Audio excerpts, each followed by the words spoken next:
انت معانا ولا في عالم اخر؟ انا ده انا معاكم اهو.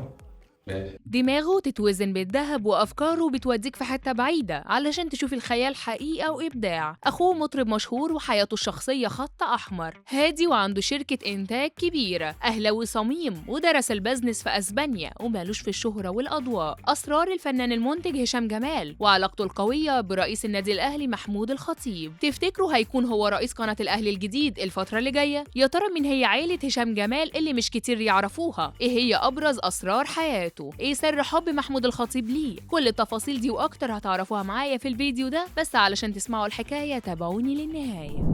الفنان هشام جمال دلوقتي بقى اللي يشوفه ويحسده على اللي هو فيه، فلوس وشهرة موجودة والدنيا حلوة، منصب وترشح ليه، شركة وهو عمل اللي يقدر عليه ومكمل، وكل ده وهو لسه ابن 31 سنة. ما شاء الله، أنا مش بحسد، بس هو ما اتولدش وهو في بقه معلقة دهب عادية، لا دي كانت معلقة من الدهب الحر والخالص كمان. عيلته مثقفة جدا وبيهتموا بالتعليم والشغل وازاي يكبروا في شغلهم ويكونوا مميزين عن غيرهم، ده غير ان عيلته تقريبا من اغنى العائلات في مصر. وتخيلوا بقى كبر وهو كل اللي بيحتاجه بيلاقيه، بس كان اهم حاجة يكون شاطر في دراسته ويبقى من الاوائل. فعلا كبر هشام جمال على حب التعليم والتميز، وبقى يفكر ازاي يعمل الحاجة المختلفة اللي تخلي الناس تشاور عليه. كل العيال اللي في سنه وهو صغير كانوا بيفكروا ازاي يلعبوا في الرحلة ويعملوا ايه مع اصحابهم، يعيشوا حياتهم يعني، بس هو لا، كان بيفكر ازاي يبقى حاجة كبيرة وسط المجتمع. يا سبحان الله، رغم ان محدش من عيلته ولا من قريب او غريب له علاقة بالفن، الا ان هو كان بيحب الفن جدا وحلمه يدخل المجال ده ويكبر فيه، ويمكن حبه زاد اكتر للفن لما اكتشف ان صوته حلو. فضل هشام جمال يفكر ازاي يدخل المجال ده لحد ما جات له فكرة ان يعمل شركة انتاج ويدخل بتقله، ووقتها كل الفنانين هيتعرفوا عليه. وفعلا هشام عمل كده وهو لسه صغير، كان عنده 16 سنة، وشركته سماها روزناما ريكوردز، وبكده يكون أصغر منتج في مصر كلها. أول عمل أنتجه كان للنجم أحمد مكي، وهي أغنية فيسبوكي، واللي حققت نجاح كبير جدا وقتها، لدرجة إن المطربة أنغام وافقت إنها تشتغل معاه، وأنتج ليها أغنيتين يعتبروا من أشهر أغانيها، وهم أنا ساند عليك وأجمل مكان. ومن بعدها انطلق في المجال وبقى اسمه معروف. سمعت بيه الفنانة إسعاد يونس، ووقتها انبهرت بيه إنه لسه صغير وحقق النجاح ده كله، وعمل أفكار مختلفة مفيش منتج كبير عملها. كلمته وقالت له اللي انت عاوزه هعملهولك وهساعدك وهعتبرك ابني، وفعلا بتتعامل معاه لحد النهارده على انه ابنها الروحي. بعد ما حقق هشام جمال نجاح كبير في مجال الانتاج، سافر فرنسا ودرس البيزنس في اسبانيا، واللي محدش يعرفه انه شخص هادي قوي ومالوش في الشهرة والاضواء خالص، لدرجة انه ما بيحضرش اي مناسبات، واخوه يبقى المطرب محمد جمال واللي بيغني معاه في فرقته الغنائية البوي باند. طبعا ناس كتير ما تعرفش ان اخوه لانه ما بيحبش يتكلم عن حياته خالص، وبيقول حياتي الشخصية خط أحمر.